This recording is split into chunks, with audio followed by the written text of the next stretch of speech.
let's do that. Recording's going now, and enough of that. So here we go. It begins in 3, 2, 1. Die Sendung wurde am 23. Dezember 2020 im Internationalen Logistikzentrum zur Weiterbeförderung in das Zielland übergeben. And it smells bad, too.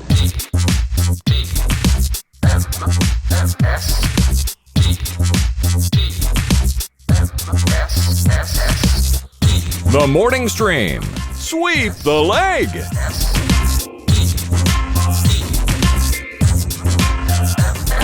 Good morning, everybody. Welcome to the NBC.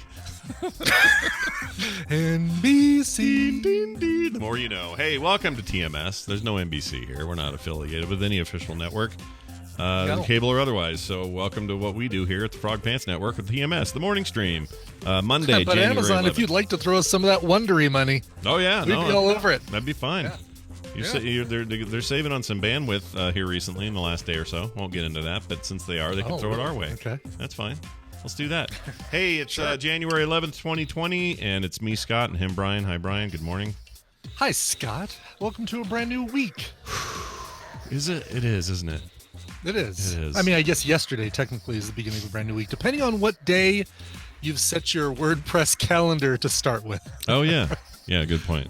Do you, actually, this is a great question that is totally boring, but I'm going to ask you anyway.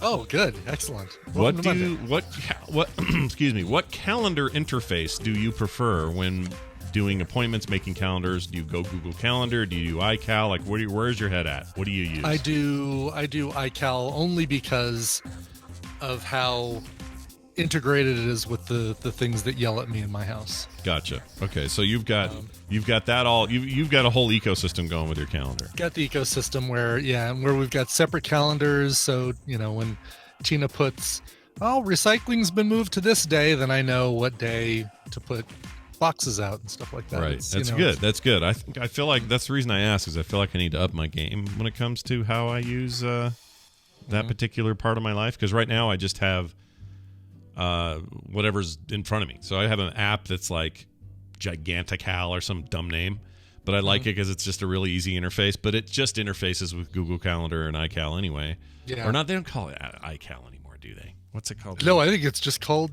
Calendar. It's just Apple Calendar. Anyway. Yeah.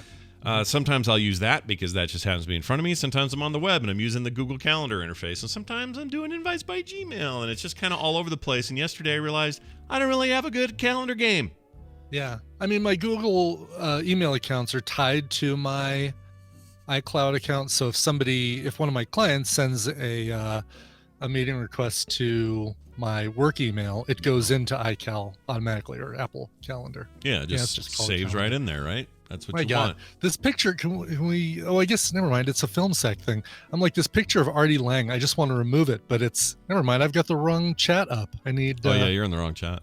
Yeah, in TMS, there we go. Yeah. The picture of Artie Lange. The recent Artie Lange stuff where his nose is all mushed up into a potato. His nose looks like the top of a Dairy Queen soft serve cone. Yeah. Yeah, you kind of want to say, what's that coated in? Is that dipped? Is that a dip cone you got going there? Turns out it's been dipped. It's been dipped in a fair amount of cocaine over the years. But that's right. That guy is he's like a cat. He just goes on. So yeah, more power to him. He was great, great sidekick, or I don't want to call him a sidekick, but he was a longtime member of the Howard Stern in studio group. Yeah. So it's Howard and Robin and Artie and Fred and everybody. And he was hilarious. Like they go back over the holidays. They were playing some old interviews and things like that. I love Howard Stern interviews. And Artie would pipe in with some just great jokes and bits. He's a funny guy. Really funny, but turns out that guy, he's a hoot. He's a hoot. He just has he's got his issues, man. He's got his demons. Yeah, those drugs, they don't give up. I'm gonna give you this this picture I'm putting in is are him. you gonna put another picture that we're never gonna unsee? Well, this one's nice because this is him in recovery. Is that already now? Jeez. Yeah, that's 7 months. 7 months sober. Okay. And reconstructive surgery, looks like, maybe a little bit. Lost a bunch of weight. Looking better. He looks like he's wearing a mask with the lower half of a face on it, though. Yeah, it kind of does. Yeah. Yeah, it Things totally does. haven't matched up color-wise. Like they need to do a little smoothing. Yeah. A little nudge tool or blend tool. Just a little bit, a little filter. Yeah. Chat room here, the picture we were talking about from before, this was kind of at rock bottom for him, but be prepared. Yeah, it's pretty rough. I hope he gets better. I do too. Seems like a teddy bear of a man. Just totally does, yeah. Just likes the snorting of the drugs. The snorting. Need another we need some dream therapy. Okay. Is there a band called Dream Therapy? There should be. There's a band called Dream Theater. Yeah, that's true. You love them. And I think after I would listen to a Dream Theater album, I would need some Dream Therapy. How long? Boy, if Dream Theater songs are like 9 to 11 minutes average, how long would Dream Therapy songs be? I mean, that'd just be one. Here's an album. It's got one song on it. Yeah, that's true. I'm looking here. I don't see a band called Dream Therapy. Maybe it's open. Maybe it's available. Grab it while it's hot, everybody, whoever has a band. Anyway, lately been having the weirdest dreams, and I think it's a combination of just sort of, dealing with the modern day strife and my brain trying to process stuff overnight or whatever. I've actually slept really well, but dreaming, Dreaming. So like sleeping. Which is, I'm amazed. I mean, we've talked about this before, but I don't know why, but I don't remember my dreams. I'm sure I have them, and I think I remember that there was, there was something going on in my head. Sure, you remember a vague shadow of what happened. I do, night. And occasionally I'll wake up and be like, "Oh, that was really weird." Well, mine are psycho, and I can't get them out of my head. For example, here's one for you. I had a dream last night that all my pipes froze in the house. Okay, so like all the water pipes, which isn't actually that unusual. If you forget to turn off your external hoses in climates like mine and yours, you can freeze your pipes. Or create a fracture, which means flooding and all that's bad. So we're always really careful about that, and I know we've done ours because I did them. So it's not like I was thinking, oh no, I forgot to do the thing with the pipes and it's cold now or whatever. But for whatever reason, I have this dream, all the pipes freeze. And instead of there being flooding or just a little bit of a spew outside the house or whatever, whatever the problem would be, the house itself cracked into 8 giant chunks. So like Brian, imagine you have a giant block of ice and you drop it on the cement and it just sort of separates into however many pieces. Right, a clean separation, not a shatter, but a clean separation into like... Yes, misshapen chunks. Like they're not the same size chunks necessarily, but they're all individual formed chunks. The house just went into 8 of these and just laid there. And here's the weirdest part of the dream. That part, all of that is just stressy stuff. Like, oh no, what do I do? And it's not that unusual. Where it gets weird is Tesla neighbor the whole time is outside laughing at me, but not just laughing at me. And he's pointing and laughing.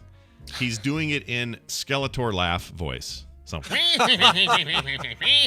whole thing, like that. Your house fell apart, you boob. Yeah, you boob, you imbecile. Like it was that kind of thing. But he's hanging upside down from his leg in the tree in the backyard. So the house goes clunk into 8 pieces, and he's hanging upside down going like this. Oh my God! I don't know what to make of that. I got nothing. I don't know. I mean the house splitting apart into pieces feels like it's got to be something, right? I mean, it's got to be. It feels like that doesn't even have to be like, well, it could be this or this or this. It feels like in the book, right? A house splitting apart into even chunks, big chunks, is absolutely indicative of something. Something. I don't know what. Yeah. I mean, it's probably like just trying to keep everything together, and then you're just worried it's all going to fall apart. Maybe it's as simple as that. I don't know. Yeah. But I don't know. Why really Tesla weird. Neighbors involved? We're on good terms with the guy. It's not like he's any new news. Like, is everything going okay with Tesla Neighbors? No. Yeah, okay. Waving at him, and the other day they were the kids were out. I picture Scott with a broken leg sitting in a wheelchair. Mary, I think the Tesla Neighbors are arguing again. Well, I can't find Mrs. Lonely Heart's dog. It's missing. What happened to the dog? I got to get down to the savings and loan. Like exactly, like it. There's been none of that. They've been great. I mean, we haven't really talked to them or anything, but they're just fine. I don't know, man. I woke up from that about, 6. a.m. Felt like middle of the night, but it was only 6. And I thought, well, I just have to pee, so I'm just going to pee. Yeah. And then we'll see what happens after that. And then I conked back out for another hour. Did you really? Yeah, wow. I went to sleep till 7, and I didn't wake up, didn't have another dream. It was fine. It was actually kind of nice. It was a nice, restful hour of additional sleep. And then got up at 7 and said, all right, dogs are going to shit themselves. We don't get this taken care of. And got on with my day. I wish I could sleep past 5:30. I stayed up until like 11:30 doing the 2 weeklies with the raid team. And I knew I was going to regret it. I'm like, no, let's just do it. Let's just get it done because I don't want to. Today's going to be a busy day with work, and I don't want to pug and all that sort of thing. How late do they usually go? Like 10 usually? That seems a lot 11, longer. Usually 11. Okay. Yeah. And last night we did the first one, did 2 dungeons, did the first one, and it was 10 o'clock, and I was thinking, oh, cool, I can actually go to bed at a decent time. And then they said, all right, you guys want to do the other one? Oh, like, oh man.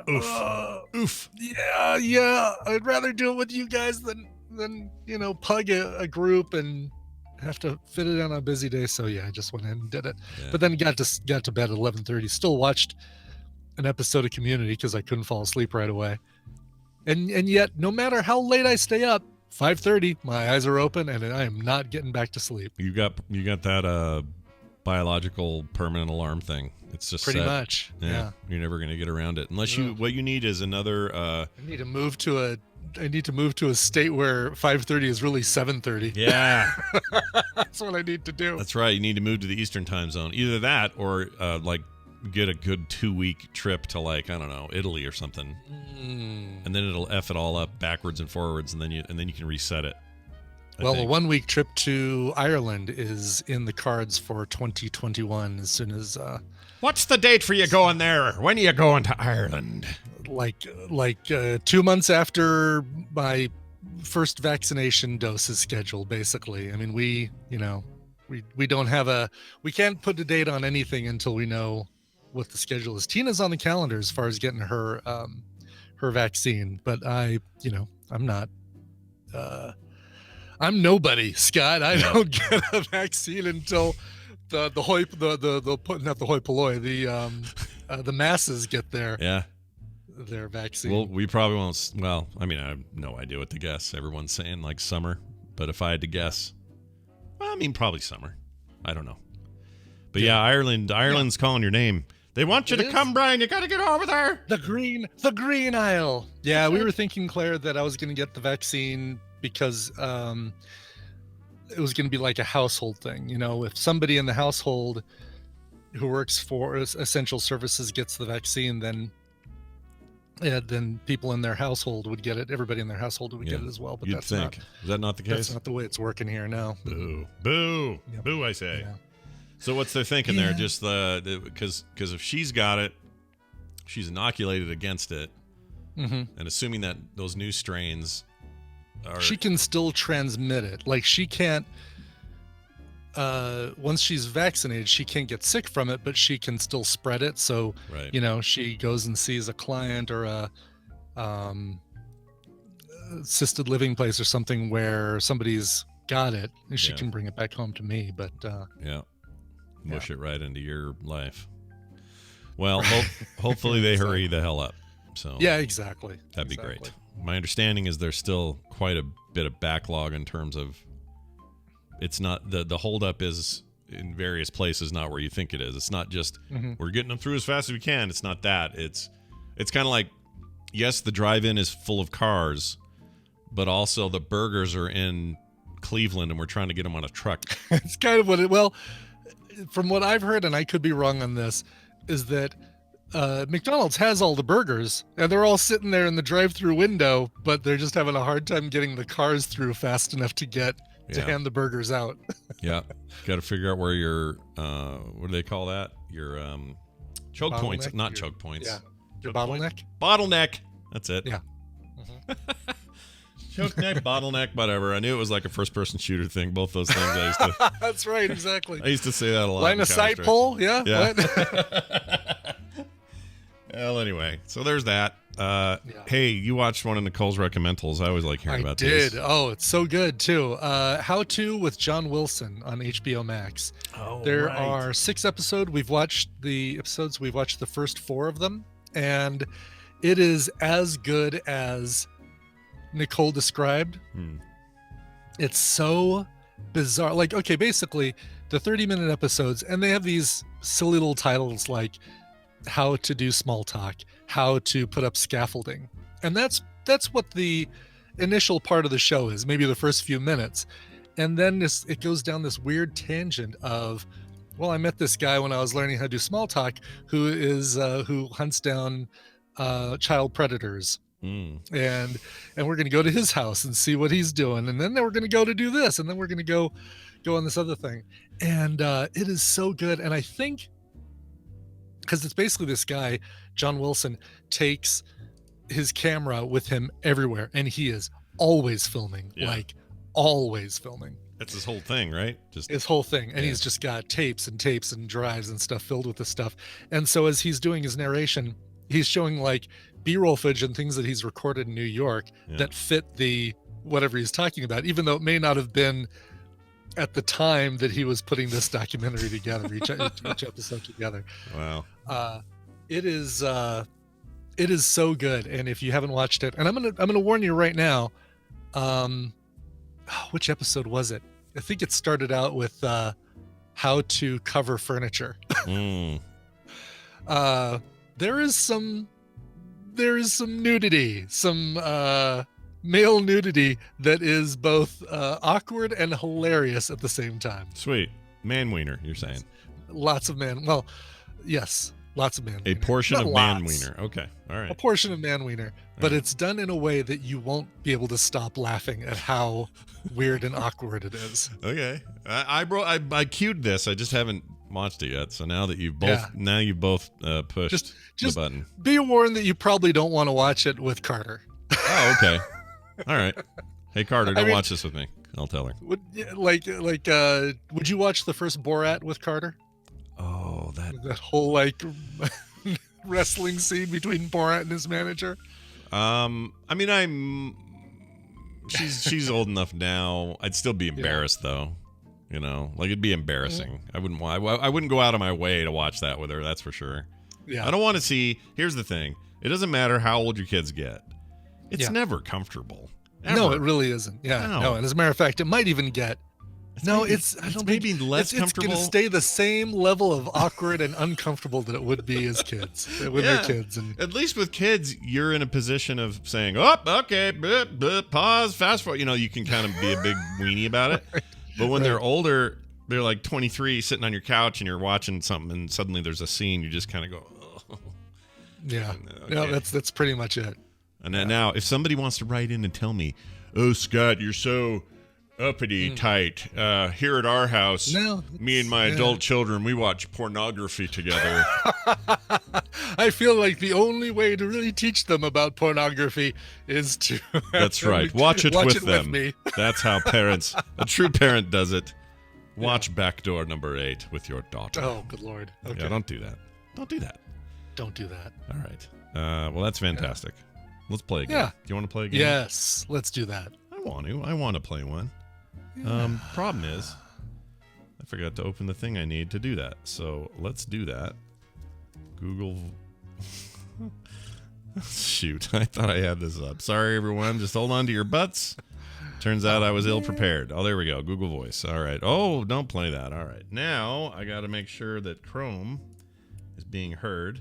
Yes, it is. All right. So we got that going for us, which is nice. Now I just got to call Dunaway. And then wait for a phone call. By the way, the thing people were asking, How To with John Wilson on HBO Max. Oh, How To. Okay. How To with John Wilson. You know, DIYs or DYIs. No, you had it right. DIYs. Do it yourself. Wait. Do yourself it. Yeah, you're right. It's DIY. You're thinking about FYI, which is... This is what I'm thinking of. Your information. That's exactly what I was thinking of. Yeah. And that's dumb that I was doing that. All right. Dunaway incoming. And we'll dive into this pool feet first here. Here we go. I called him. Okay. Minute.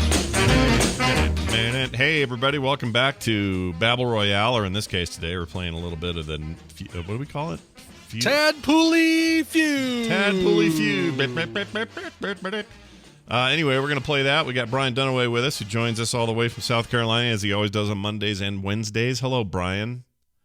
Oh, hi, Scott and Brian. Oh, hi. Oh, hi. Hi. How are you guys doing today? Oh, man, can I even tell you how great we're doing? We're doing great. How are you?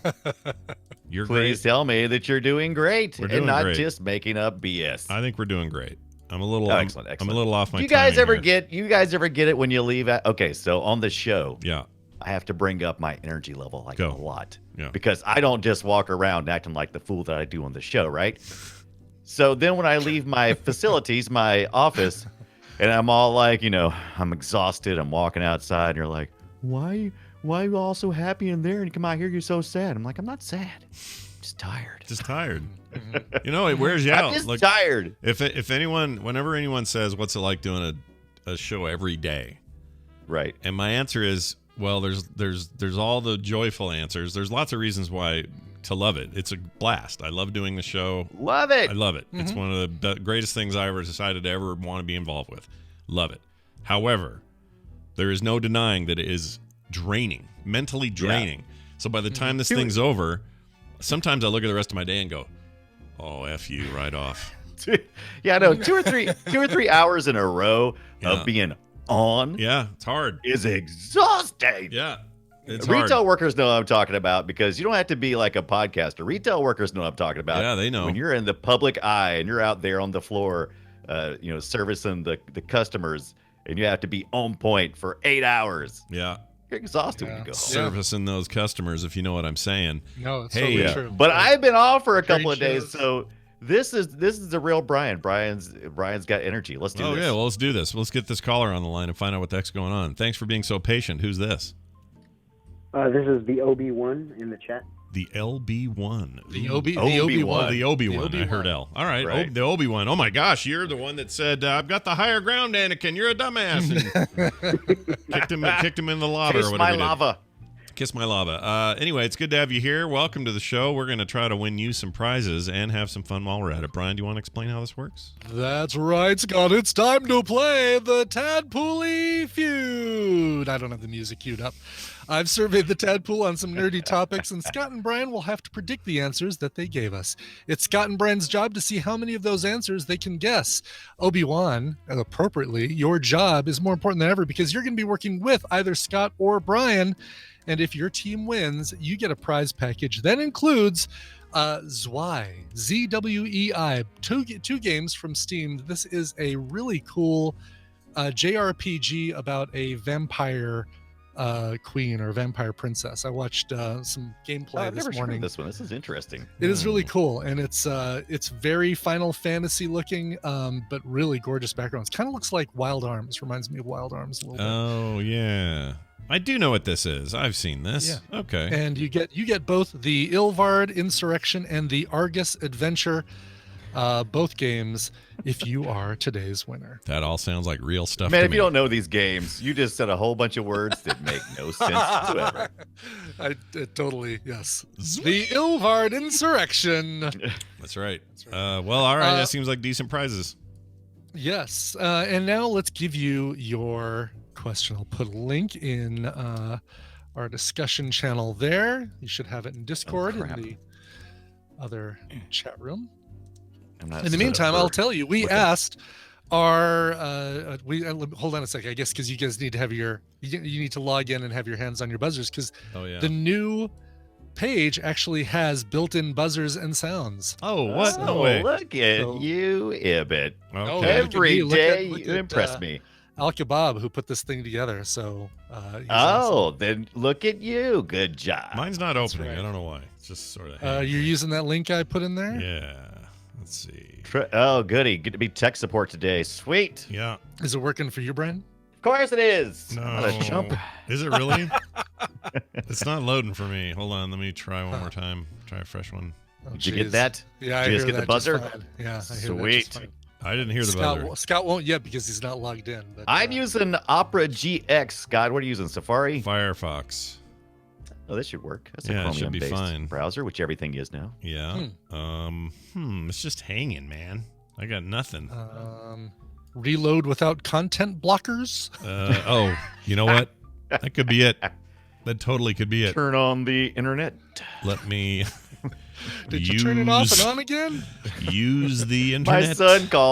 My son called Ethan, and he's 20-ish, and he had a tech problem on the computer, and like before I even had a chance to say, did he restart it, he told me, I restarted it already. He was Good. on That's, it. That's the. Okay, he knew better. I think it may have been it. I think the content blockers were doing it. All right, so we got the username. Sorry, everybody. Hold on to your butts here. Oh, this password is amazing. Yeah. Oh, my Lord. Okay. So save that password because it's going to be the same every time. If you get the option to get out of here. Really? To save password, yeah. All right. Okay. And then enter your own name. Okay, I'm adding my name. But not if her name is Brian.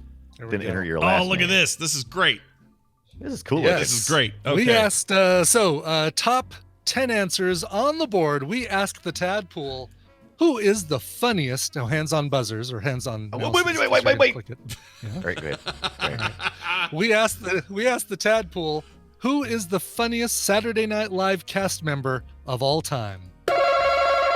All right, Brian Dunaway buzzed in. What's your answer? Whatever. Will Ferrell. Show me Will Ferrell.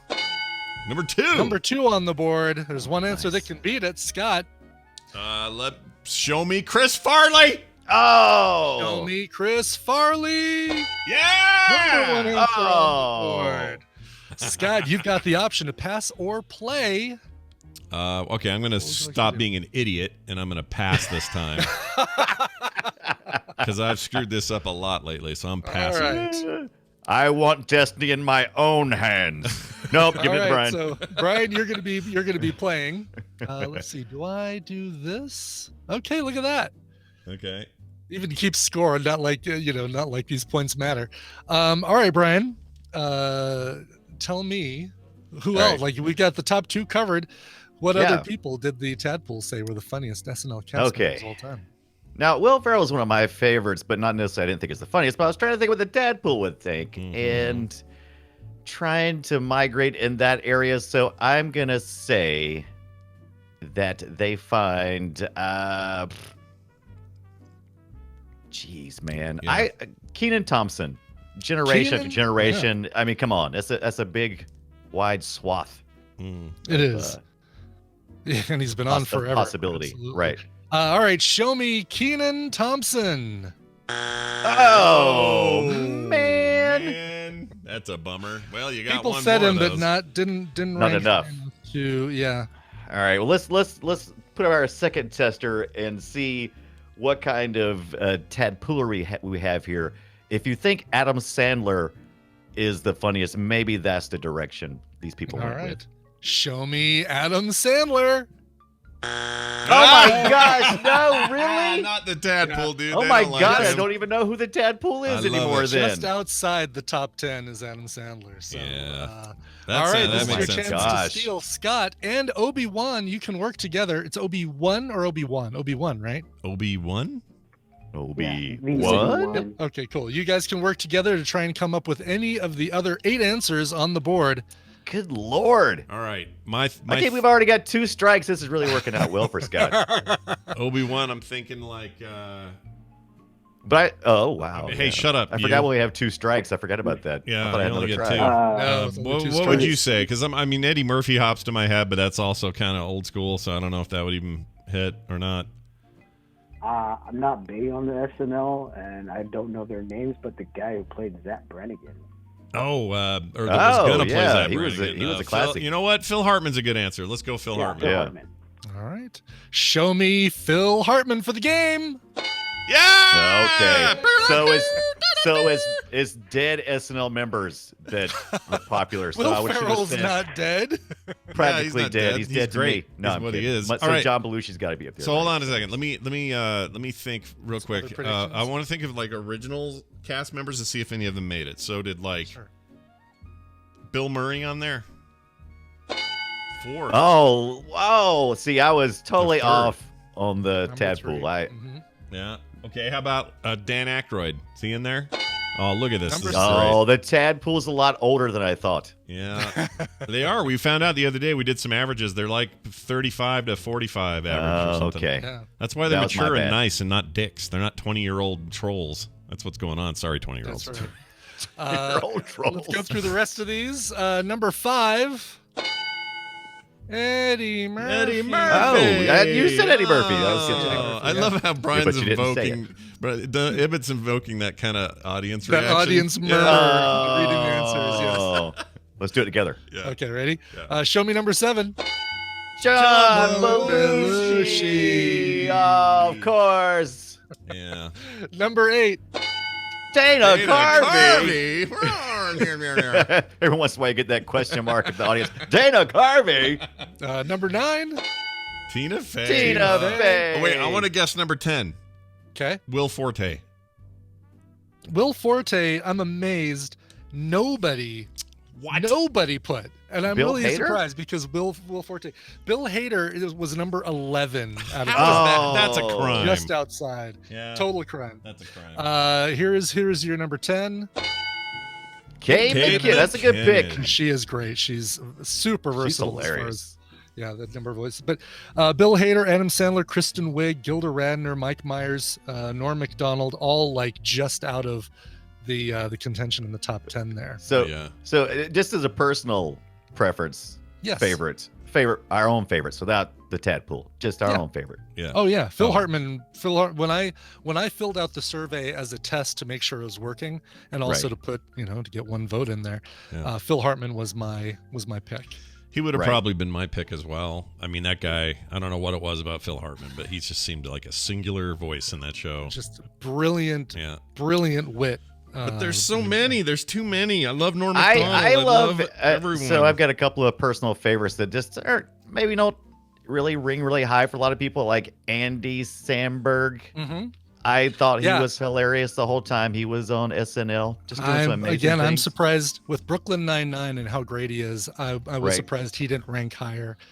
I mean, there just are some great names in this list. He's John got his flippy Belushi's good, floppies on. but I I like Bill Hader probably should have been in the John Belushi spot on this list. Yeah, where's Randy Quaid? Where's Oh my God, he's in Canada No right Randy now. Quaid. We've got Rachel Dratch, Chevy Chase, She was so Keenan good. Thompson, Billy Tracy Crystal, Chris Morgan Rock. was like dominated for like years. I love Yeah. Tracy Morgan. He's We only great. had one person say Tracy Morgan.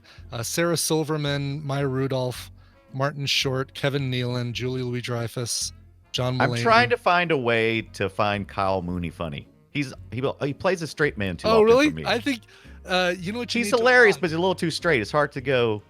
Wait a minute. Who character. said? Wait, Who said Kyle Mooney you Mulaney? think Who is said too John straight? Mulaney? John Mulaney can't be on there. He was a writer. John. He was a writer, but Yeah. He was he also did a couple also of, appeared he did a on- couple of skits, right? Did he? Yeah, he would also do skits. Wait a minute. I thought the whole deal was that he wrote and then everyone thought he'd be on, but then he left and then he got huge as a stand-up and then he came back to host and that was the big joke is that he skipped over being He in never, the cast. the never was a performances. cast member. Something Maybe like I'm that. thinking of Maybe. just all the times that he was, that he hosted. Yeah, as he's being- definitely as hosted being- a lot lately anyway. Norm Macdonald was on there. You bet he was. Baton course he 216. was. He's great. We all love Norm. Oh yeah, Norm is in the list. Norm, 5 people. I love Norm Macdonald, but he's just a train wreck waiting to happen. I love lately? him. Yeah, he's kind of a mess lately. But he's Yeah, But he's people also put John Candy, Richard Pryor, and Yeah. Jim Carrey, Steve Martin on this list. None of whom no. Steve Well, Martin yeah. guessed it a bunch, Actual- but he never. they were hosts, but they were never. Yeah, were Dennis not ready Miller. Well, for Jim him. forget- Carrey did a whole bunch of appearances this past year, but he wasn't really a host. So I Right. mean, but he wasn't really a He wasn't a cast member. He was a special Right, guest. right. Yeah. Yeah. right. Well, that's a fun topic. I enjoyed the hell out of Yeah. that. But here's what I know for sure. I have to play this. Winner, winner, chicken dinner. Obi-Wan. Oh, and to stave off some emails, we know that Phil Hartman didn't end up voicing Zapp Brannigan. He was supposed to, but he died Right. just before that all happened, so they gave it to Billy West, who was already on the thing It's doing a funny bunch because of I voices. will always, even though I know it's not Phil Hartman, I will always think that that's Phil Hartman. Like, not Mandela effect, but it'll always be in my head. He was Well, that's meant to because play that he role. read it like Phil Hartman, Yeah, right? I mean, yeah, he was West- meant to be Billy that West guy. is amazing Yeah. voice actor. I But mean, he was meant to be that role. One of He the should best. have been that role, and freaking F his crazy wife for shooting him, because he sucks. She sucks, I mean. All right. There you go. Congratulations. Now, here's what you got to do to collect your winnings, to get your Zwee games. Okay? Mm-hmm. You got to send Brian an email. That's coverville@gmail.com, and he'll hook you up. How does that feel as a Jedi Master and listener of the show? Feels great. Oh, that's great, man. Well, do that. All my best to you, Anakin, and the rest there on Gilligan's Isle. Okay. Yeah. Brian Dunaway, you did going it. on in the chat room about Steve Martin never being a cast member. He was never a cast member. He was one of the first hosts, but he was never a cast member. Yeah, and he was on there a lot doing that wild and crazy guy thing. He would do that sometimes out of nowhere, but it's a bit like saying Alec Baldwin's Baldwin, yeah. He's not a cast member, but he'll come and do Trump, right? And host a lot. So Steve Martin. He is basically John Goodman, Steve Martin, Alec Baldwin. They live close enough to the studios that when somebody bails halfway through their week, they can come in and fill in the spot. That's right. Speaking of bailing, there's no bailing happening tomorrow. There'll be a Boop Show with me and Brian Dunaway. We're going to talk about what cool indie games we played over the weekend, and that'll be fun. So check us out then. And of course, we just put up a new film sack for Almost Famous. A very good movie. Don't go into that thinking we're just going to rip on it. We liked it a lot. Mm-hmm. And sometimes we get those movies on Film Sack, so go check that out as well. Brian Dunaway, anything else you want to say? Absolutely. Check out my Twitch channel at twitch.tv/Brian Dunaway. I'll be playing Unto the End on the Xbox Game Pass. It's the game I'm reviewing this week on the Boop Show. Nice. I'll be doing that later today. What time did you say? You said it's usually I will do it around 5:30 p.m. Eastern Time, 3:30 Mountain, the only time zone that doesn't matter. Oh, them's fighting words. Best thing to do is just subscribe to Brian's channel so that you get notified whenever he goes live. Damn straight. Bye-bye. All right. Well, there you have it. Yes. Proof that I love the new thing. It worked great. Yeah. It's all in one. So now I don't need to have Farrago, the soundboard thing open, and the app and this and that. It's like all in one little piece of work there. Very nicely done. Right. Who did it again? Alkebob, Alkebob. Alkebob. Man. Alkebob. Well and done. He's listening, so he's hearing me rave about how grateful I am. And also grateful to I don't have his name in front of me, the person who came up with an alternative one, because he didn't know that somebody was in the process of working on this. But thank you for putting that together. And that's what we have in the Tadpole. Now we just need some the orange and red color scheme from the actual Family Feud. That's right. To CSS our way in there. Then we're set. By the way, Baton216 in the chat keeps asking if I've seen Yellowstone. I have, and I really like it. I mean, that's probably a shock to people who know my undying love for Kevin Costner Western thing that you like? Yeah, I know. It's really a mind blower that I'm into it, but he can kind of do no wrong. So anyway, there's that. Hey, also, just real quick, people keep asking what's wrong with my eye. I have some kind of cyst going. It's great. Oh, I see that. Ew. Yeah, it's real fun. I've been doing what everyone says to do, which is, a hot rag on it every night, and it's supposed to kill it eventually, but it's just driving me crazy. I can see it, Brian, in my vision. I know. I don't like it. It's like a little great, like a little bokeh out little mountain right here. Yeah, I put a little sticky note over over the Zoom screen, so I don't have to look at it anymore. I don't know what happened. It's so stupid.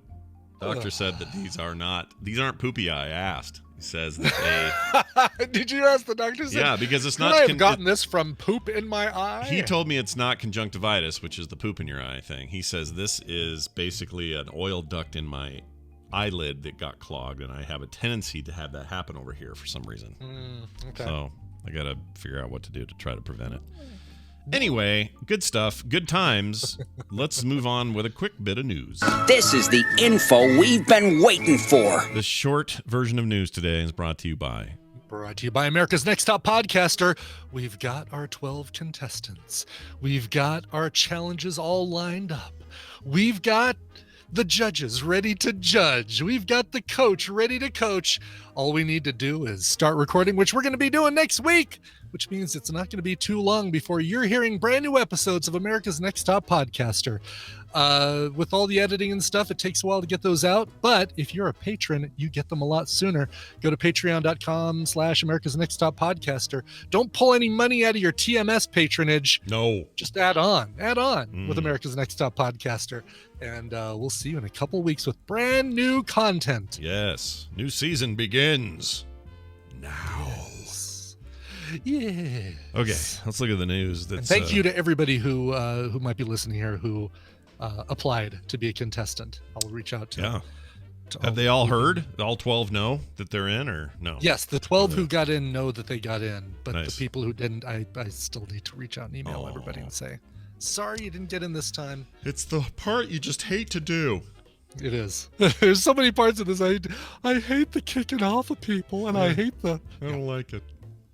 I want everyone to be in. You know what? This season, I'm going to say it's my favorite part. Now we're coming to my favorite part of the show where I kick one of you yahoos off. Yeah, get the hell out. All right, here's a story about an Uber, because that's still a thing. You can still get Uber rides in places. You totally can still get Ubers, yeah. Yeah. I mean, Brian's not running Lyft runs anymore, but Ooh, still have the sticker in my window. Yeah. But, do you ever have people waiting around your cars if that's supposed to be their ride or anything? Well, if I see a pretty lady standing on the side of the road, I roll down the window and say, "Did you call a Lyft? Ooh. Is your name Ashley?" Very nice. Oh, this is too funny. I just got a text about this. So I had a tweet that went semi-viral. I didn't mean it to, but is this the one that was in that TikTok video? no, that's another one. That's a different okay. one. The one that went kind of semi-viral yesterday, which surprised me, is maybe it shouldn't surprise me, but it struck me that the dude who the one cop in the Capitol that seemed, now based on the video footage, seemed to know that if they go down that hall, that's the door to the chamber. That's bad. I need to pull them this direction. And it's just him, right? There's not like a whole swath of cops right there. It's just him. And he figures out a way to get the tip of the angry spear to go that direction, which probably gave just enough time for them to get out of there, which means, who knows? We don't know for sure, but I think he probably saved a ton of lives, is my thinking. Because people came in there with handcuffs and weapons, they were and zip ties and napalm it was all that. angry mob situation. It was Not pretty good. bad. So that was cool. So I said, this is what Warcraft players call kiting the trash. Which is what That's it is. very good. They're just kiting the trash. Anyway, I just heard from my uncle. It was like, dude, you got called out on something for a thing. It's my personal account. Claire Geck, open up your Twitter to Scott Johnson. That's where I put it. All right. Here's your news here about this Uber here. Yeah, Uber. We were talking Uber. That's Uber. right. 2 men caught in a stolen Uber, which is just a stolen car then, right? Well, sure. Yes. I mean, it's like if someone stole your car, Brian, you don't go, someone stole my Uber. No, but it just adds the fact that it was hijacked while it was on the job. Like you could say, well, yeah, I stole a taxi. It's still a car, but it was on the job when it got stolen. Yeah. I guess that makes sense. You'd still count it, even though it's this gig economy kind of Yeah, weirdness. I'd say somebody stole my car, for sure. I wouldn't say somebody stole my Lyft. But... Yeah, you'd say, dude, where's my car? That's what you'd say. I'd say, dude, where's my car? What's my Exactly. tattoo say? Sweet. What's mine say? That movie is so dumb. It really is. But I kind of enjoy it if I'm being honest. Anyway, in the news. And we know Sean William Scott likes to rub you down with butter. Please does. continue on with the news story. Yeah, while Fraser Crane pulls little hairs out of my body. What the hell is wrong with my dreams? All right, here's the deal. Toronto police. They ran into a bit of a weird one, and one of the most bizarre busts of late. 2 men were caught stealing. They were caught stealing! Once, when I was 5! When they were, from a grocer, and just not any old food staple, but a whole bunch of meat specifically. For some reason, they had a ton of meat. And they had it in a suitcase. So they stole this Uber with a suitcase full of meat. When confronted by a staffer on the scene. Refrigerated suitcase. It seems weird. Well, I mean, I don't know if they thought that far ahead, but it says here the perpetrators entered the store near Keele and Dundas, whatever that is, some street thing. In December, began taking meat products and placing them into a suitcase they had brought with them. When confronted by a staffer on the scene, one member of the duo began wielding a knife and making threats, after which they were able to quickly flee to the airport, perhaps with an array of steaks and pork chops in hand. Well, in their suitcase. Yeah, I can't imagine TSA is going to let you through with a suitcase full of meat. I don't know. I guess it's not a liquid. No. I mean, what would they do, though? Let's just imagine this scenario. They'd say, what do you do? This is not refrigerated, so this is going to stink up the cabin. No, I don't know. And you don't just sneak onto a plane. Like, you have to show them. I can take jerky onto a plane, but I don't think I could take just raw meat in a suitcase. That reminds me. I got jerky from, forgot his name. From Morrow Prime? Yeah. Ooh. I got a little packet of follow-up jerky. Oh, good. I have not gotten mine yet, but I'm sure it's coming. It wasn't. I haven't opened it yet, but I think it's just whatever we said our favor was. All right. I think that's what he did. Yeah, I think so. Yeah. Anyway, cool. When their getaway vehicle of choice was an Uber. Says thankfully to the TPS hold-up squad. I don't know what that is. They were able to identify one of the thieves who was also apparently behind a number of other similar crimes in the area. The other suspect. They need to put a cover on their reports, but other than that, I agree. Says the other suspect remains at large. Oh, really? Be on the lookout for a guy carrying Kool-Aid in a tote bag. Yep. He's probably got the meat sweats. You'll recognize him on sight. Ate a lot of meat the other day. Lots of meat. In other news, according to the Daily Beast, a woman's body discovered that sparked a police search turned out to be a large potato. Aww. Yeah, it wasn't about. Well, it's good. It wasn't a body. We don't care about potatoes. No, but I feel bad for the woman who people could see a potato and think that's part of her body. Well, have you seen Artie Lange's nose? I would like to good point that out. An English dog walker got the shock of her life Tuesday when she stumbled across what appeared to be a human foot protruding from the dirt of a countryside area. Okay, before you go any further, is she an English person who's a dog walker, or is it a person who only walks English dogs? That's a terrible sentence. An English dog walker. I guess there's no hyphen, so we can't put... You know what? You're right to question it. It's not clear. I only walk English dog. I guess that would be an English dog walker who walks English dogs. And I guess it's probably not ultimately English dog walker. Yeah, an English. Yeah, but the redundancy is at least descriptive and would have been better. I only walk Staffordshire Terriers. Take that, Australia. Take that. Where was I? No, sorry. No, you're fine. Foot protruding through the dirt. Oh, yes. They thought they had a major crime scene, so they treated it as such. But after a while, someone figured out it was just a potato growing next to a mushroom. That's a bummer. Let's see. Is there a photo of this? There probably is. This link does not seem to work. Oh, yeah. It's off on mine, too. What happened, Daily Beast? You guys having a bit of a... Oh, no. Oh, yeah. Error 502, bad gateway. I imagine if I look for body potato mushroom. Oh, safe search. Oh, no. Oh, no. Oh, no. For some reason, this article is just not on their site anymore. It was there yesterday. Yeah. It's funny. Google returns 2 Daily Beast links, neither of which work. But there is a... Nope, this one...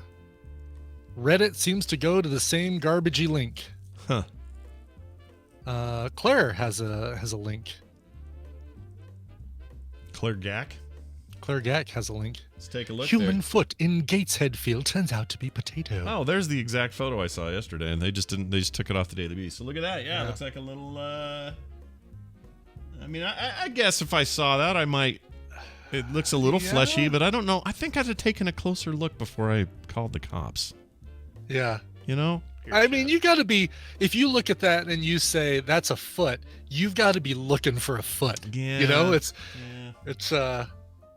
yeah, you would have to say to me, hey, there's a foot over here. And at first I might go, I guess I can see. Oh, no, wait a minute. That's a damn potato.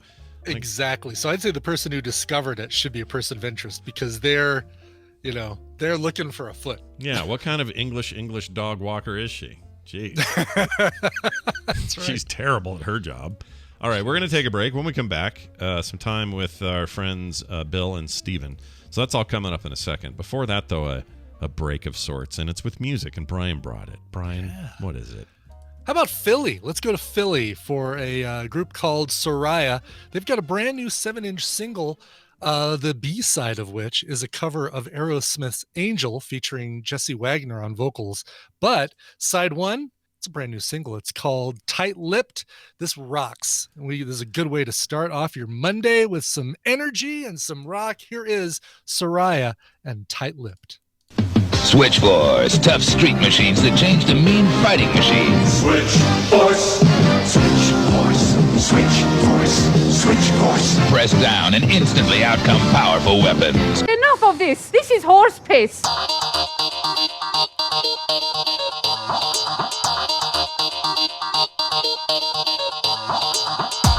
The morning stream. Yo, that Leave It to Beaver line almost killed me.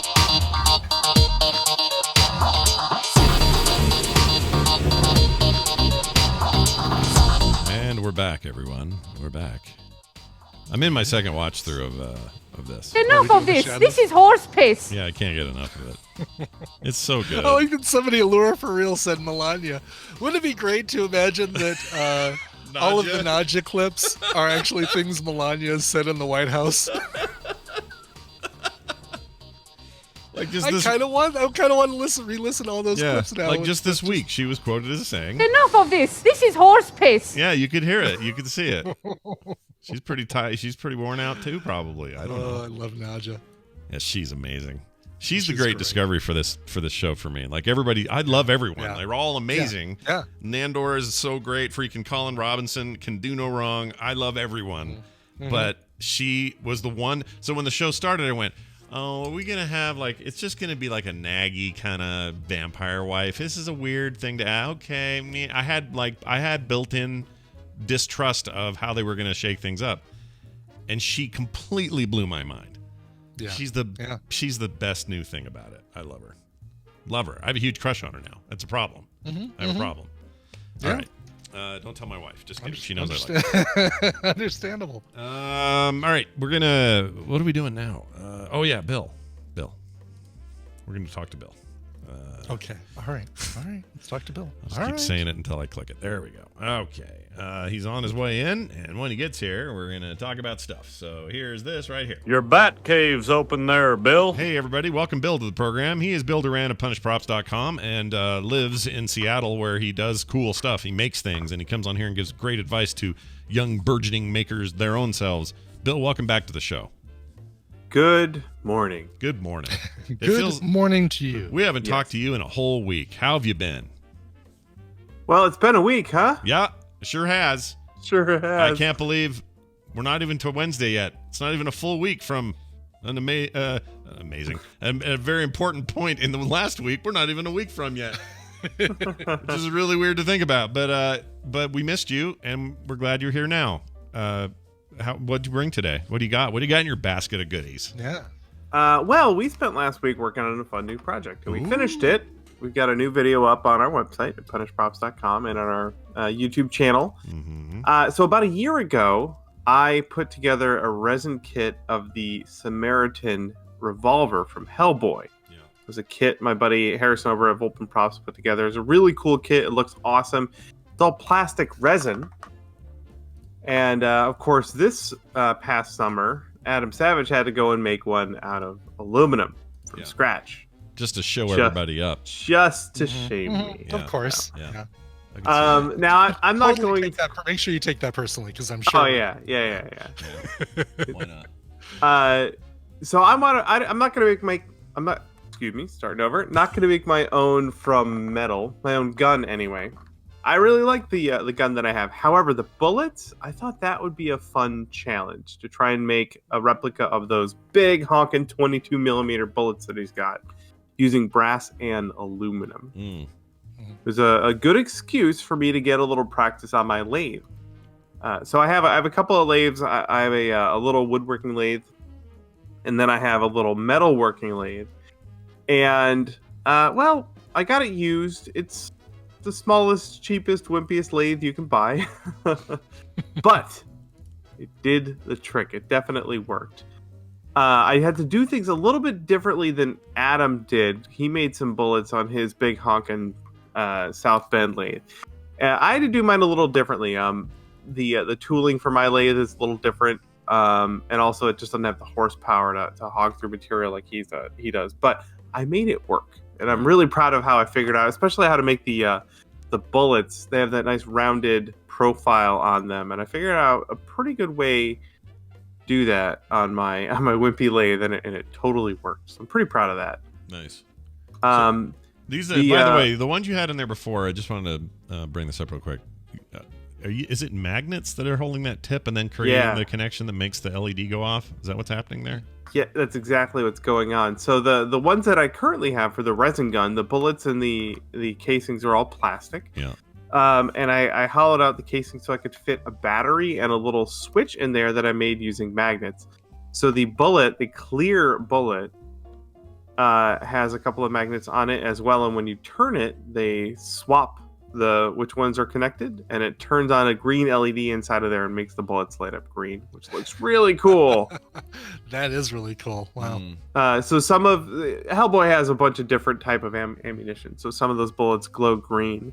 Then the ones that I made out of metal, the bullets are made from aluminum. So they're just a solid metal slug. So it's like silver for the werewolf sort of thing. Yeah, we could call it silver. Yeah, sure. Well, I wonder how much that amount of silver would cost. Oh my gosh, I don't want to think. Well, I guess you could melt down some forks or something.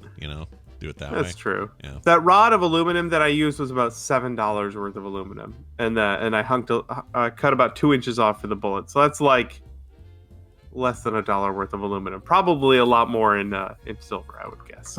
I didn't know you could buy aluminum just anywhere in a rod form. Yeah. Onlinemetals.com. That's where I go. They're actually local to Seattle, which is pretty cool.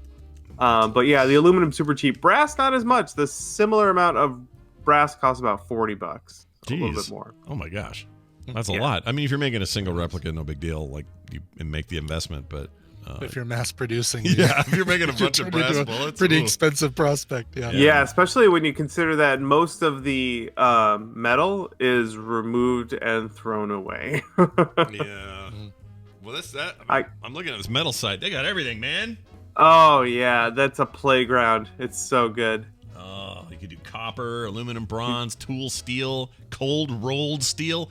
Ooh. Hot rolled steel? Yeah, hot rolled. Oh yeah, baby. Anyway, sorry, continue. So anyway, made the bullet out of aluminum, made the casing out of brass. Now I haven't worked with brass very much, but it's really neat to work with. I turned it on the lathe. My lathe had no problem with the brass. It's weird. I don't have experience with a lot of different metals, but now I'm starting to get getting to know them. Yeah. And I'm like, ooh, I like brass. I think I would like to try and make more things out of brass. Yeah. Of course, it's the expensive one. Why is it so expensive? Rarity or what? What's the deal there? Got me, man. I don't know. All right. I don't know. I don't know it that well yet. I always thought of brass as like kind of not throwaway metal, but like tin or whatever. It was just common, it's like it's not. It looks like gold, but it's a lot cheaper than gold. So yeah, it feels like it should be really cheap. And it's resonant for things like instruments and trombones and stuff like that. Mm-hmm. So I just figured that was a simple, easy to get metal. But wait, it sounds like it's not. So well, it's easy to get, just a little pricey. Yeah.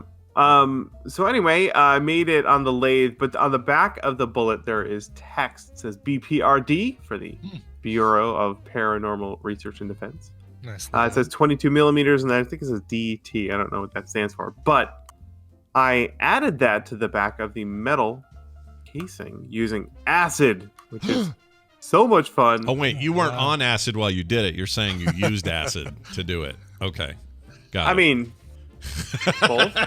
Hey, I don't judge. Don't do acid and work on with acid, everybody. Jethro Tull album using acid. Yeah, exactly. So I made a stencil for the text using my vinyl cutter. Vinyl will resist the acid that I used.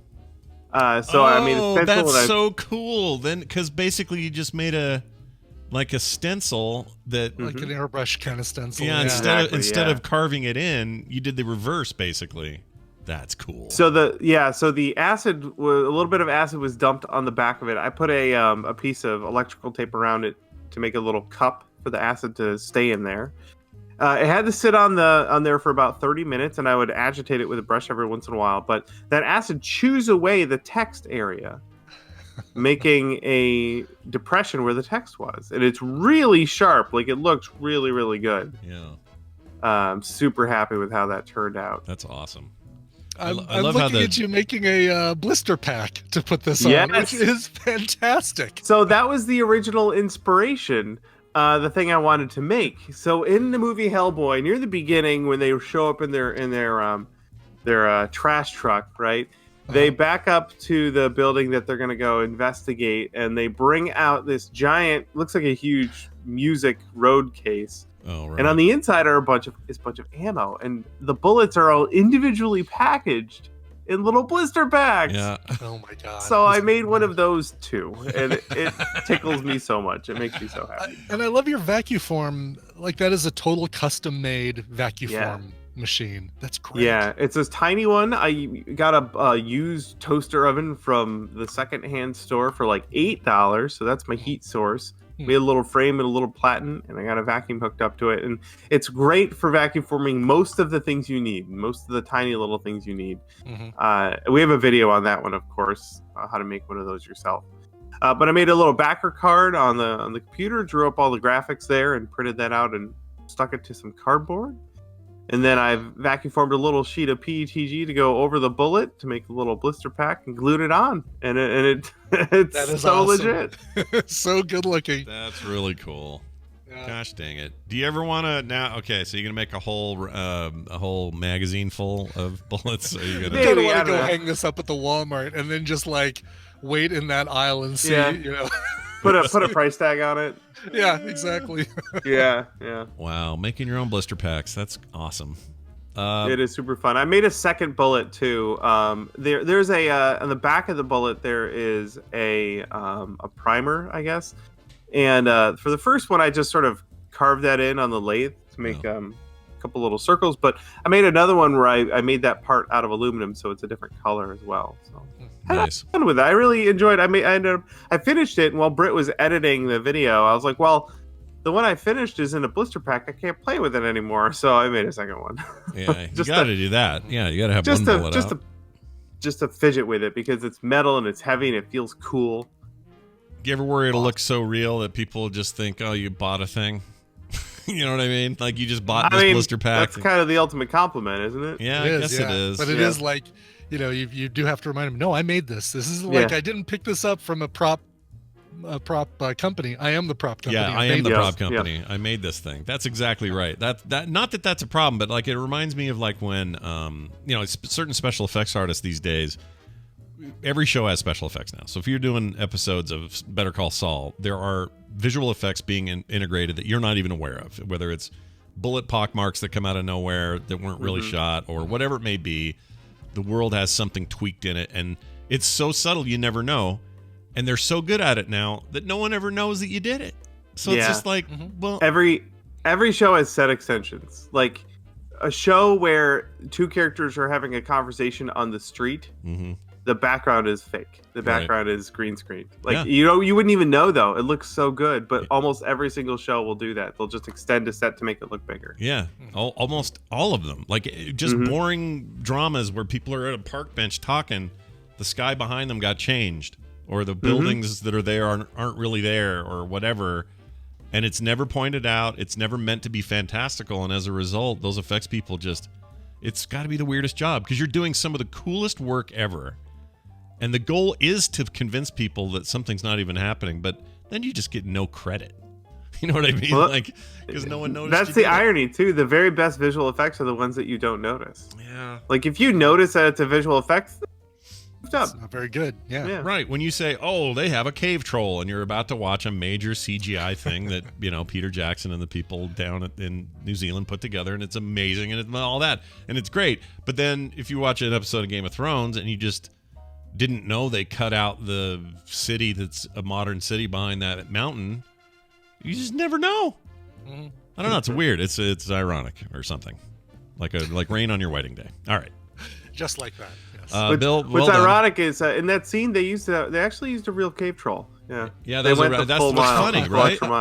Yeah, that's what's funny. Actual genuine cave troll. Yeah, they got a cave troll, and for scale. They're actually really cheap to hire. Yeah. Yeah. Do they have a union or no? They're not part of it, or of course. Okay, yeah. They got to have SAG cards.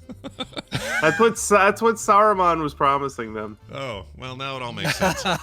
Bill, this looks great. People can check out this video at punishprops.com, and of course the YouTube channel. All of it's there. I recommend it. I'm watching it here myself and totally tickled by this particular project and many more just like it. So go check it out. Do you have a bonus piece of linkage for us this week? Do I ever? So you guys know I love toys and toy photography. A photographer I follow, he goes by the name Sir Dork on Instagram. And his name is Jared Middleton on YouTube. He started doing tutorials for his camera photography. So he put out a video that is toy photography camera settings. And it's really, really good. Yeah. And he has a bunch more that are worth checking out. I'm going to dive through a lot of these. I love that stuff. I think you've talked about him before, but maybe, or someone like this that does. Like, yeah, I follow quite a few of these guys that do toy photography, and I'm into it. Yeah, is this the guy who did I've got a book of Star Wars action figures that are posed and put into scenes like this, and I wonder if this is the guy who does that or if that's somebody else. It could be one of them. Yeah. That's really, I love that stuff too. That's so cool. Look at all that. See, this is I've got a bunch of miniatures that I've painted, the Marvel Crisis Protocol miniatures, and I actually need to like do some decent photos of them, not just iPhone photos in front of the stack of paints in the background. Yeah. Decent. Something decent. Look at those get some firecrackers and stuff. Right, exactly. Yeah. Badass. When I was 12, this would have been my obsession. This is all I would want to do. Oh my gosh, dude, that's so cool. All right. Cool. As always, good stuff all around. Everyone check all this stuff out. Bill Duran, punishprops.com, Jim Beard on Twitter. Bill, have a fantastic week. Looking forward to it. Bye. Ignore the picture of the mushed up nose. I'm going to delete that. Thank you for now putting that into 2 of our chats. I'm gonna go ahead and delete that. I think. Thank you very much. All right, Steven time. Yes. If you thought Bill was somebody, just wait till you see another guy. That's right. We have 2 somebodies on this show today. That's right. They both count. Steven. From the halls and walls of Hays, Kansas, comes one Steven Schleicher from Majorspoilers.com, who joins us on Mondays, and we talk about the nerdier things in life, often comic book related, but sometimes not. In fact, today we're going to go a little bit different. Steven, welcome back to the show. Hello, Scott. Hello, Brian. Hi. Hello. How was your second week of the year? Going good? Yeah? Sure. Let's say good. Let's say good. It's funny because you can look at the stats of your webpage, browsers, etc. Sure. And it's funny. I can look at the stock market and Wednesday afternoon, huge dump. I can look at the stats for my website, huge dump. Oh, it was somewhere around the exact same time.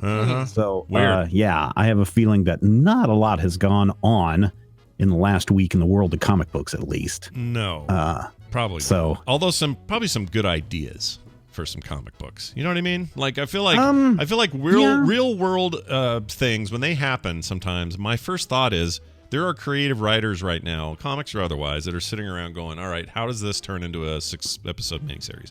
How does this sort of thing look if there was a superhero involved? Like, you start to think of new scenarios, right? Not saying that's good. I'm just saying that's where your brain goes. Right. So back in after 9/11, there was a lot of that stuff that came out. In fact, Deus Ex, which is a great comic book series. Ex Machina. That's the one I'm thinking of. Ex Machina is a great comic book series about a man who gets some mechanical type superpowers. And, the kind of a shock. I think it's the first issue where the first volume ends with the revelation that the thing that is bothering him the most is that he wasn't able to save both of the towers. And so it ends with this big shot of New York with only one of the Twin Towers standing. But then you also have other things that maybe don't work out so well, where you have a Marvel comic with Doctor Doom crying in the aftermath of the Twin Towers being taken down. So, I think sometimes you can get some really powerful imagery out of out of disasters like this. And then other times you can get some really bad takes. Yeah. I worry about the bad takes as well, of course. Yeah. And I don't know what the comedy world does with some of this stuff. Like there's just a lot. There's a lot. Hopefully keep their mouth shut. Yeah, for a while. They'll figure out or make sure we're punching in the right direction. You know what I mean? Like yeah. Those douchebags. Anyway, hey, let's talk about a thing that we haven't talked about a lot, and that is the top 5 television shows of 2020.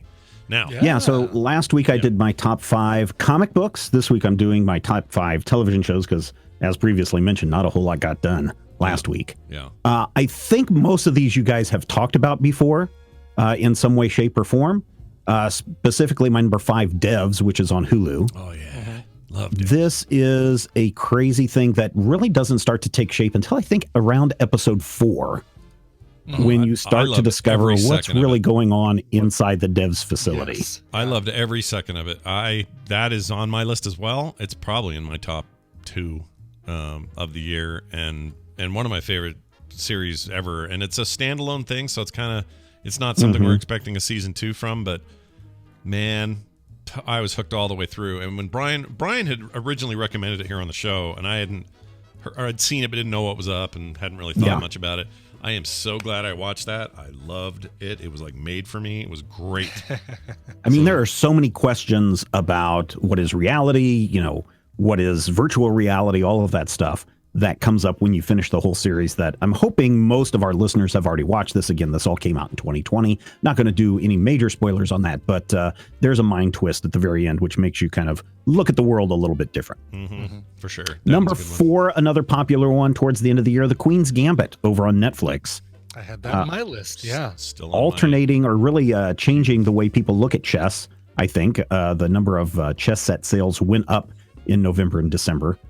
Because of this. This one's really interesting, mainly because of not only the story of our central character, but in the costume design and set design that they do throughout this entire piece, which is something that I don't see a lot of people talking about online. But specifically, when you look at how she's dressed when she's a little girl and she meets the janitor and she's in this lowly position, she's kind of dressed in this dress that kind of flares out at the bottom, and she looks like a pawn, right? Yeah. When you go to the very final episode, when she's walking down the street of the Russian square, she's dressed like a white queen. Yeah. And it's really cool. I didn't notice that. That's brilliant. It is the little details like that really make the Queen's Gambit pay off for me. I've heard nothing but good things. For whatever reason, I haven't watched it. It's on my list. I'm gonna finally see it. I mean, it's the future Furiosa. What am I even doing here? I got to watch this.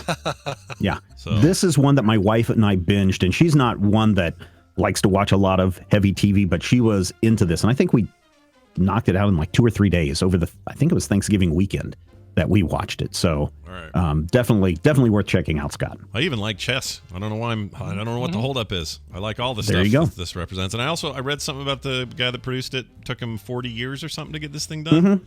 Yeah, started as a book, and then it was going to be adapted, and then so many studios were just like, nope, and it sat around, and it came back. I think it was NPR. Somebody had an interview with him. Yeah, I think that's where I heard how this got to the big screen. I think that's where I heard it, and he was like, it was like 40 years trying to do something with it, and had given up. He was like, by the end, was like, forget it.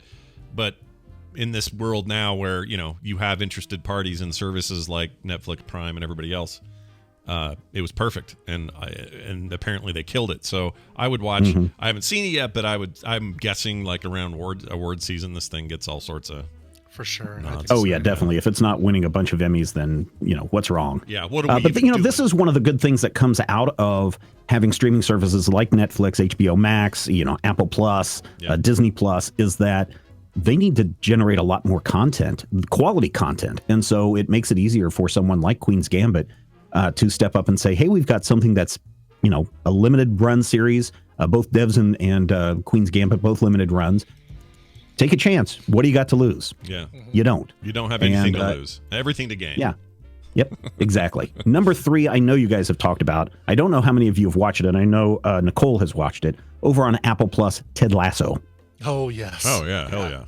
A series that is just so good in its first season that Apple went ahead and said, you know what? Why don't you do 2 seasons? We're going to green light seasons 2 and 3 because the first season took off so well. And, you know, when you've got movies from Tom Hanks on your Apple Plus service and Scott's favorite Friends actress on Apple Plus, but it's Ted Lasso that is the one that takes off, definitely worth checking out. When I first started watching, I was like, oh, this is just a Major League ripoff. This is them just doing Major League, but with soccer. And it kind of is that. But then after about the first 2 episodes, it goes in a very different direction. And it's very positive overall. The thing. That's what we really needed in 2020 was a good, just uplifting, positive show. And that one, you know, just was so filled with like hope for the world. Yeah. I mean, it's sad. I mean, there's a lot of tragedy in the show, especially among the main 3 or 4 characters. But there's also that hope, like you said, that's Brian. Why it really, works. really good. That's why it works. The show, it earns its place with the positivity by not being afraid to face down the negativity and do it in a way that's just hopeful and, you know, uplifting. Like the stuff he has to deal with on a personal level without spoiling anything is really hard, and it's and they earn it on both sides of the coin of the positivity and the negativity. Like they really earn it. That show freaking rocked, and I can't wait for the next season. So excited. Number 2, obviously, no surprise, Disney Plus's Mandalorian. Yeah. Boy, did that good stuff. Into the second season really surprised a lot of people. Yeah, it was, and a lot has been said. It's very good. I look. I'm sure there's the haters out there. I'm sure they exist, but they don't exist in my circle. That show is fan-freaking-tastic, and I can't wait for more. It will be interesting, though, Steven. I don't know if you've given much thought to this, but the next time we get a proper season of Mandalorian, it will be in and around the shadow of all these other projects that have either spawned from it or are being launched behind it. And that, I don't know what that does to my perception of it, because right now it's this it's like this shining single beacon. It's a tower in the sky that no one else has reached in terms of Star Wars. But now we're about to get flooded with everybody, a bunch of other takes that are similar or in the same universe or spun off from it. And I don't know what that does to my perception. I'm like curious about that, like how that's a lot of people are, you know, had the thought that, oh, there's too much Marvel. There's too much Marvel. Marvel everywhere. Everywhere I look, there's nothing but Marvel. And that didn't hurt Marvel. No. I don't think it's going to hurt Star Wars, because the Star Wars stuff is being spread out, especially all the High Republic stuff that was announced the last couple of weeks. That stuff is going to be so spread out over so many different formats and mediums that it's not going to be a huge drain unless you're actively going out and trying to watch every single thing. Yeah, it's a hell of a thing, though. Season 2 is so good, you guys. Brandon White says, I'm more sad that this may be the end of the Grogu and Mando story. I honestly think that the very first scene is going to be, we see the flashback of what happens to Grogu at the end of The Mandalorian. And then we just smash cut to both Grogu and the Mandalorian inside a new ship. And the Mandalorian is just like, you just couldn't follow directions for one day, could you? How do you get expelled from Jedi Academy? Yeah, it's funny. I did an arcade machine that was based around Mandalorian, or a drawing of one, and I don't know why I didn't think of this, but everybody out there, it's 2-player, has 2 joysticks, 2 sets of buttons, and the joysticks are just normal joysticks with a ball on there, and everyone wrote and said, "Dude, what are you doing? Those should be those little silver balls. He can't get enough of. In fact, maybe one of them's missing. You should have one of them missing." I was going to say the joysticks should be missing. Like it should just be the open screw without the ball on top. Exactly. I don't know what I was thinking. I'm going to fix that before I print any of them, but what a dumb thing to miss, because it's like perfect. But yeah, that's such a good time. Here we come to my favorite television show of 2020 off of HBO. Of course, I watched it on HBO Max. So if you run through my whole list, almost every streaming service was represented except for Amazon Prime. Oh, really? Lovecraft Country. This was the adaptation of the Matt Ruff book, but it went in a totally different direction. I mean, it stayed faithful to the book for the most part, but it delved into a lot more of what does it mean to be a person of color and dealing with horror, especially cosmic horror, when every day you're living the horror of racism in Jim Crow America. And this stuff has cosmic horror. It's got your Cthulhian monsters. It's got, our heroes taking on the villains at all odds, and it's dealing with a lot of themes from coming out to being possibly, I think there's themes of transgender in the show, as well as just being somebody who is black in the 1950s America. So Lovecraft Country, if you haven't seen that, it is fantastic. There's definitely some body horror stuff. If you're someone that doesn't like stuff that might make you squeamish, you might want to avoid it. But it is a fantastic television show. Yeah, it's a my favorite of 2020. Oh, really? Yeah. So I guess you did say it was your number one. It's a hell of a ride, that show. Brian, you haven't seen it yet? No, not yet. No, it's on the list, but we have not watched it yet. I would put so here's just a couple I would add to it. I would put The Boys on there. Which is a Prime, Amazon Prime thing, or Boys Season 2. I loved it. I thought it was amazing. And it pissed me off at the same time, but it was great. And I would add this much I know is true. The short mini-series Mark Ruffalo did. Mark Ruffalo, yeah, also on It was an HBO amazing acting, incredible performances all around. That was an incredible thing. Brian, would you add anything to this? I'd add, Queen's Gambit was at the top of my list. It's funny because Scott had his list in there, and I'm like, oh yeah, that would be on my list. That would be on my list. Oh yeah, Devs would be on my list. Mando would be on my list. It's hard to do. You took 5 that I probably would have had like easily in my top 10. Yeah. I'd add Little Fires Everywhere, which was Kerry Washington and Reese Witherspoon. Really, really clever and dark show. I think Hulu, I want to say. And I'd add The Great, which I know Scott is currently watching. It's awesome. It was my recommendal from last Wednesday, and it's really good. It's so good. It's it's Catherine the Great, but told in a different way and kind of embellished a little bit. I don't think they invented suggestion boxes. And they even say at the top in the logo, like a mostly true whatever. I forget what it says, but it's great. Yeah. It's very good. My wife's loving it. I'd add Run, which is oh my god, I'm forgetting both of their names. My god. The woman who's so great on Nurse Jackie. Oh. And dude from Ex Machina.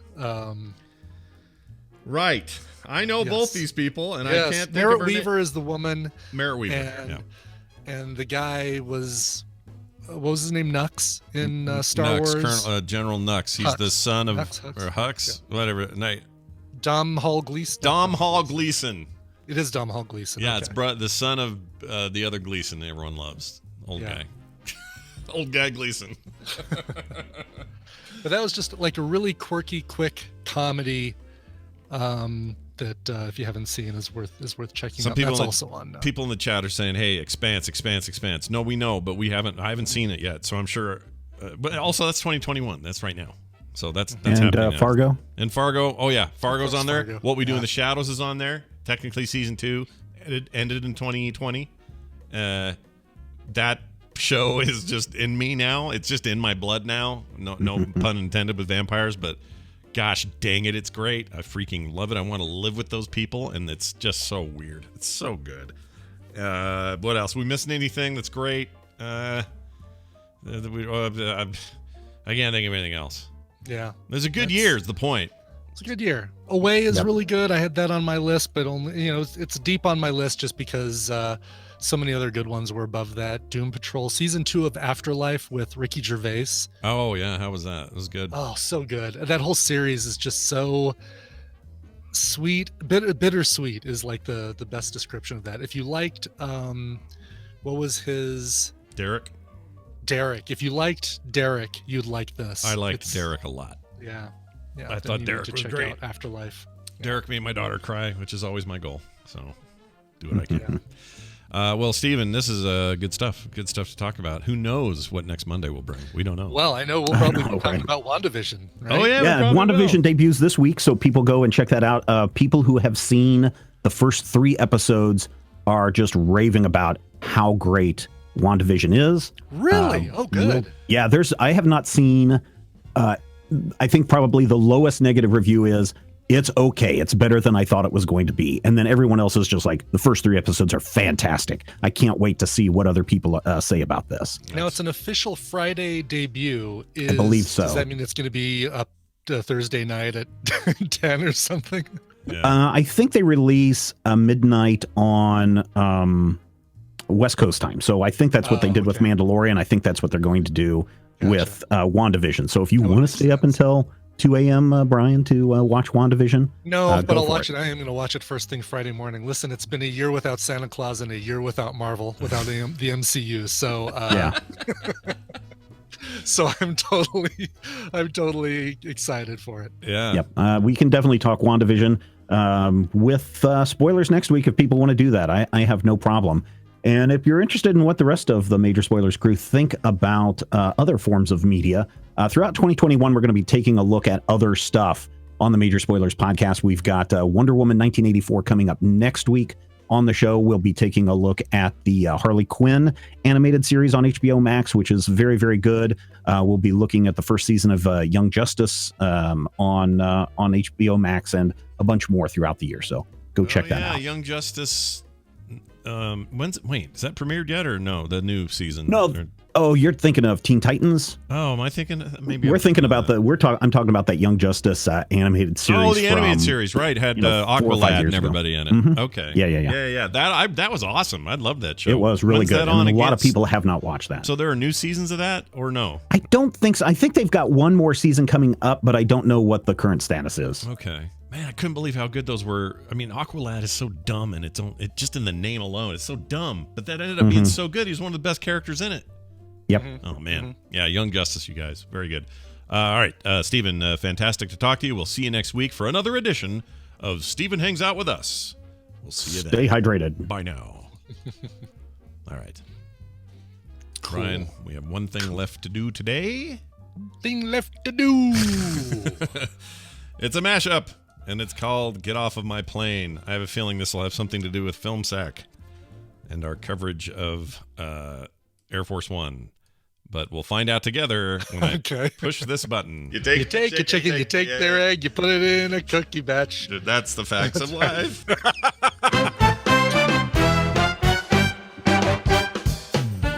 The morning stream delivered right to your ear holes about an hour before dinner. Enjoy it. Because I'm not cool like Brian. Oh, geez, that went right up my hole. Perfect. Yeah, that's where you want it, right up your hole. Big Sir has been a big pain in my butt. Has it really? I haven't had any problems. Are you experiencing any crashing stuff like this? My name is Kate Jenkins. Shut up. Anybody ask you nothing? I'm going to go practice putting lighter fluid on my grill with my long penis. Python eggs in cookies. Murphy. Step away from the cabinet. Please drop your weapon. You have 30 seconds to comply. No, what's wrong with Long? Jeez. Long like a penis. Who's the little redhead? The orphan? Little Orphan Annie. Orphan Annie? Uh-huh. Who was the little orphan? Who's the little orphaned redhead named Annie? Wasn't there a little orphan named Annie something? Ooh, man. Adults only. Right. Man, did you see them titties? I recognize a Peanuts cartoon immediately because a Peanuts cartoon is a Peanuts cartoon. It will never... Sounds like you're saying a penis cartoon. A penis cartoon. Yeah, penis. Well, I mean, you got to recognize a penis cartoon. I mean, I was saying penis, but I don't know what you guys are talking about. Can you see the penis cartoon? I was absolutely talking about a penis. That's very realistic. Is he a bad guy? He's a bad guy. Spoiler alert, he's a bad guy. Is he a great big bad guy? Is that what he is? Is he a bad guy? Bad guy, right? Bad guy. Not bad guy? Pop guy? A pop guy. Popeye bad guy? My favorite part is... You have a favorite part? I have a favorite part. My favorite part is the fact that I can... sorry. That's my favorite. That's absolutely my favorite part. But after that... Shit. Oh, no. You suck. Jerry Goldsmith, our most prolific FilmSack composer. You better get off my plane. You better get off my plane. I knew this was going to happen if I brought it up. Give you a parachute and wrap the cord around your neck, and then you go and get off my plane.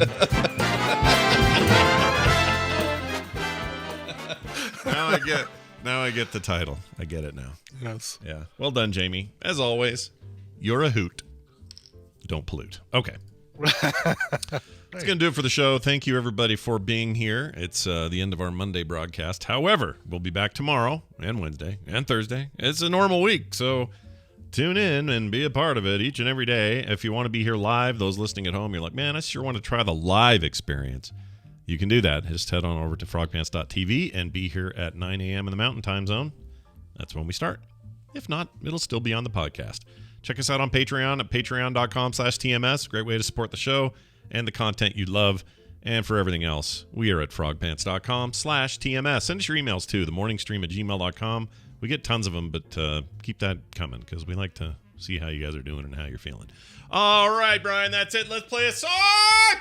Yes, you know what won't be in my top 5? Cobra Kai season 3, because it's the garbage that I just can't not watch. I can't stop watching it, but it isn't good. It really isn't very good. It isn't very good, but there's something so compelling and can't look away about it. It's like they took the WB model, but then coded it in 80s nostalgia, and then they made that so that we can't avoid watching. Yes. Like, we have to see it. It's so weird. Right. Have you seen season 3 yet? No, I'm seeing up to 2. And again, I'm not. Chatter's going to take issue with this. We're not saying that this is terrible television. That's not what we're saying. And correct me if I'm wrong, Brian, but what I'm saying is it's kind of basic in what's going on, and it's very formulaic, sort of it is kind of soap opera a little bit, but it's painted in a way that is, we're all eating it. I'm not saying I'm not going to watch it. It's just we know what it is. It's popcorn, and it isn't great for us, but we love eating it. That's all. It's 90210 taken from the Karate Kid universe. Is there, what it is. That's it. And blown away. There's one cameo that you kind of expect in season 3. Yeah. But then there's a couple more that you get that you just can't believe. Oh no! Like tell me please that it's the corpse of Mr. Miyagi. No, reanimated Weekend at Miyagi's. Yeah, hey, Daniel-san. It's not. They got the old corpse of Pat Morita. Fantastic! Can't wait. Yes, just wait for that. All right, let's get to today's request. This one comes to us from William Marfan on the Cool Tiers EU. Nice. I was going to say from the chat room, but it's it's a Warcraft thing.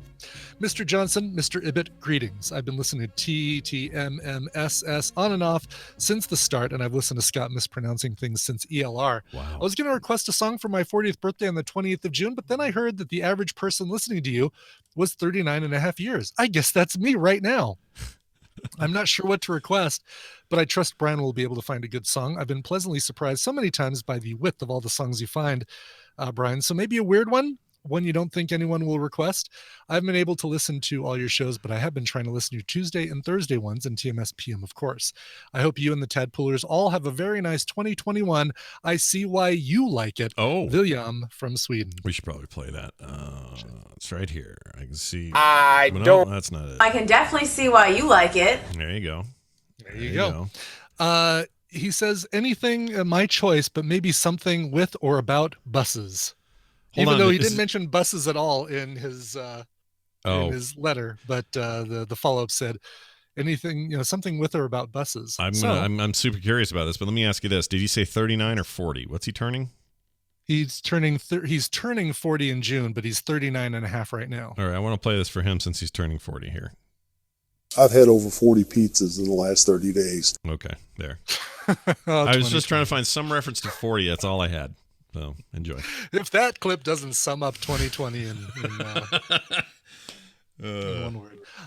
Let's get to a cover of my favorite bus-related song. This is originally by the Hollies. It's a song called Bus Stop. Now, this was recorded for a very short-lived ABC television series called American Dreams. It was like a love story family drama with the backdrop of music at the time in the 60s and 50s and 60s. And they had special guest musicians come on and perform as the old bands, like on American Bandstand or things like that in the background of the show. So it was like centered around the music of the time. Fountains of Wayne came on and appeared as the Hollies on this show. So of course, featuring the late, great Adam Schlesinger, who we lost last year, sadly. Here is Fountains of Wayne from the American Dream soundtrack with our cover of the Hollies, Bus Stop. See you guys tomorrow. This show is part of the Frog Pants Network. Frog Pants Network. Get more shows like this at frogpants.com. Food that is fresh. Yes. Food fresh. That is fresh. Food. And plankton from the sea. Yes. All right. Let's see.